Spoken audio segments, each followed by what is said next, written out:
for the first time, Chinese banks have issued a DR-linked bond. So Matt, maybe for our audience here, can you explain exactly what a DR-linked bond is and why? I kind of hinted that this might be mimicking or kind of paralleling some things that we've seen historically within the U.S. monetary system. How does this relate to that? So this is a story, um, new theater, same broader new chapter in the same broader kind of story going on. I'd say in the transformation of interest rates post 2008 or post GFC.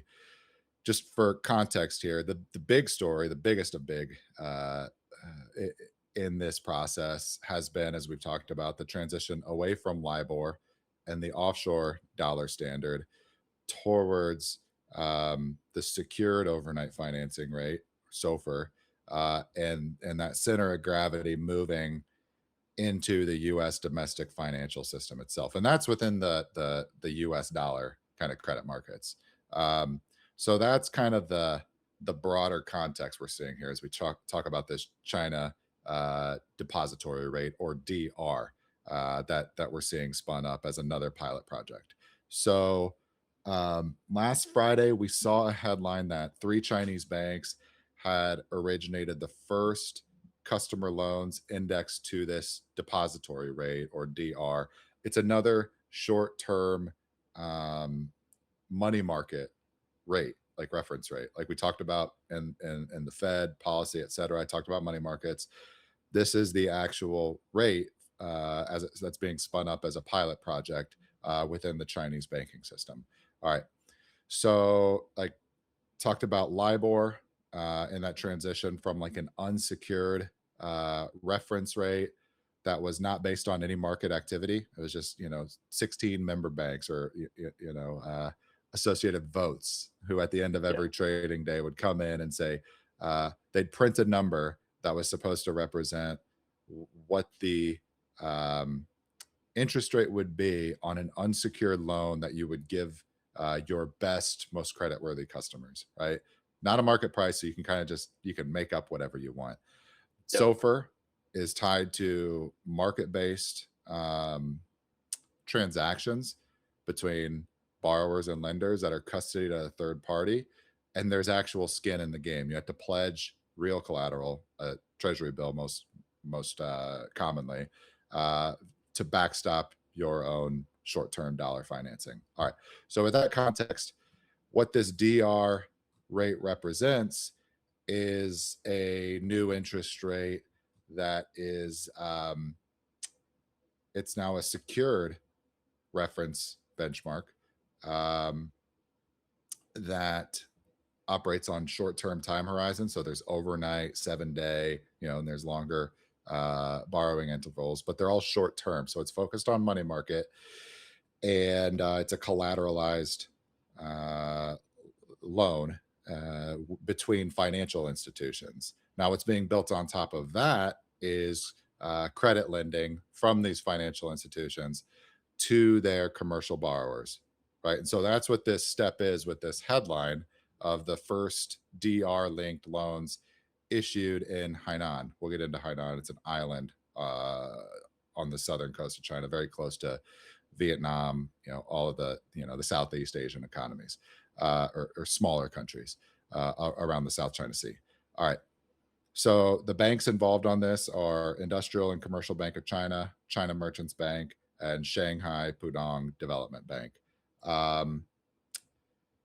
So for most people in the audience, these are not household names.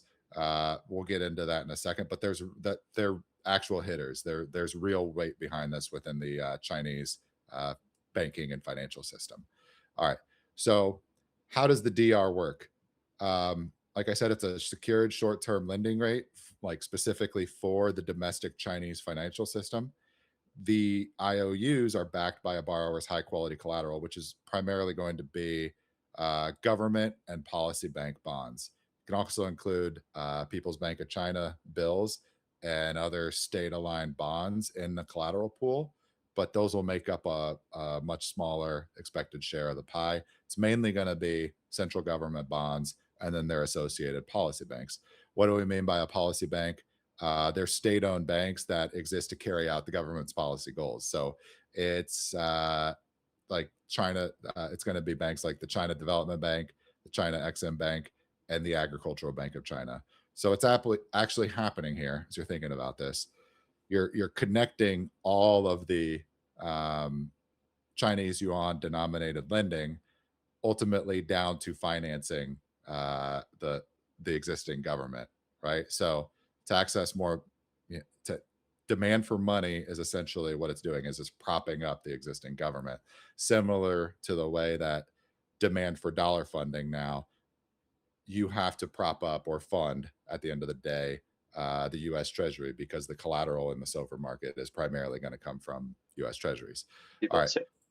Yeah. So at the base layer, what this is doing is connecting lending in the private sector of the Chinese economy to the IOUs that are directly funding and financing the state and its objectives. All right.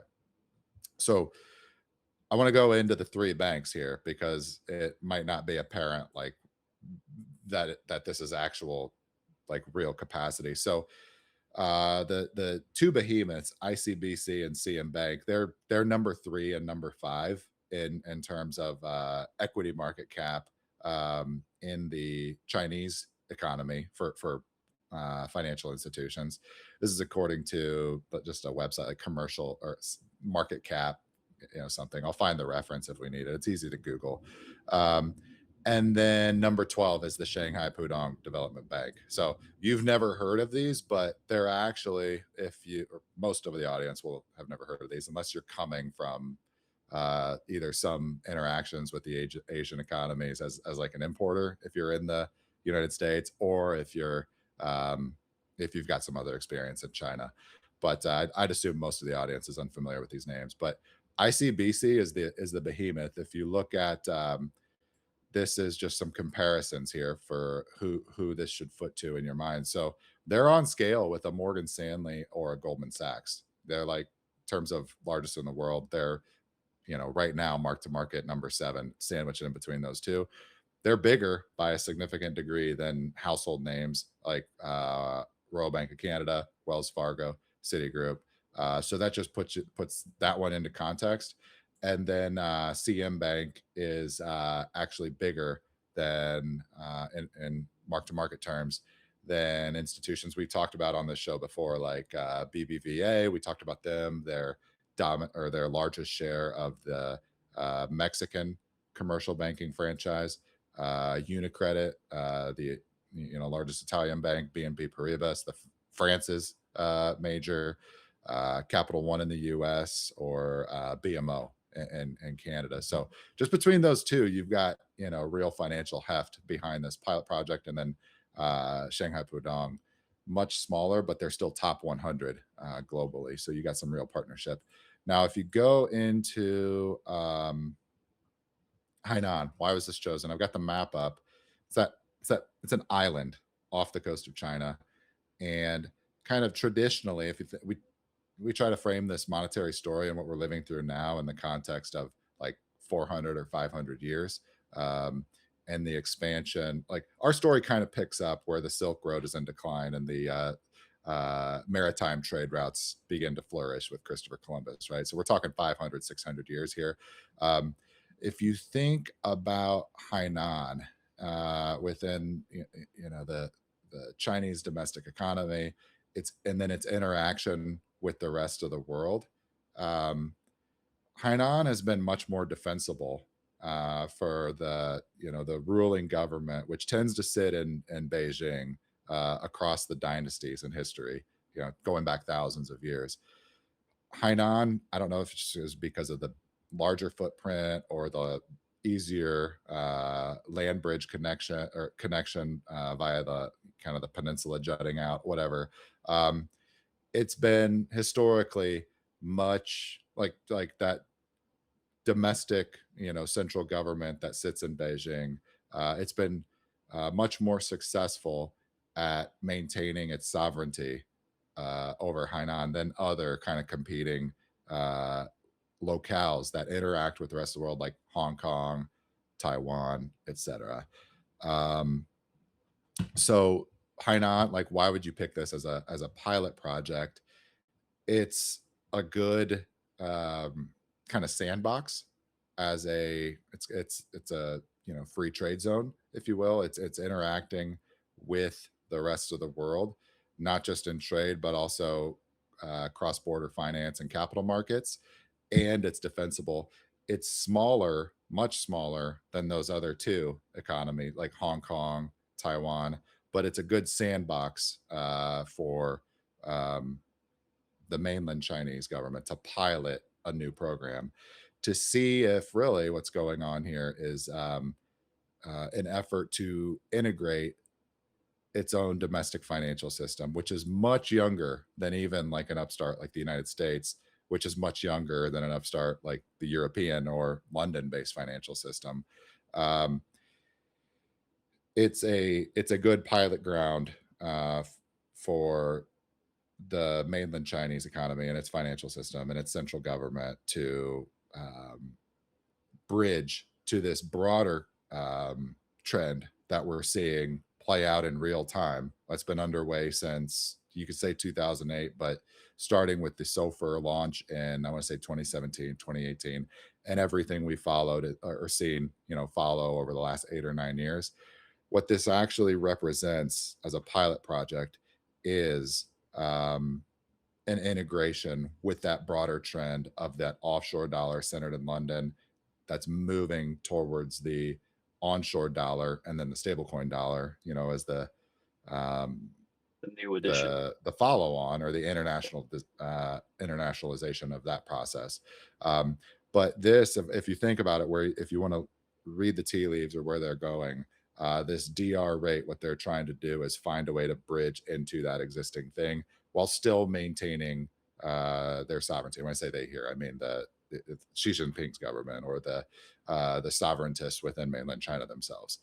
Um, so yeah, this reflects the tip of the spear, but like this represents a path where China's benchmark rate for lending within its own banking system and domestic economy is being configured, and future credit expansion is being configured to plug and play with the rest of the world, which is on that SOFR standard. Um, so if you map out that trajectory, that's and forward looking, it's just drawn in pencil, not pen, right? Let alone written in stone. But this is a positive story in my framing for veering off the path that would like the Thucydides trap kind of framing where some parties want to take it, some financial players want to take it, which would put the U.S. and its allies on a collision course for kinetic conflict between the U.S. and China.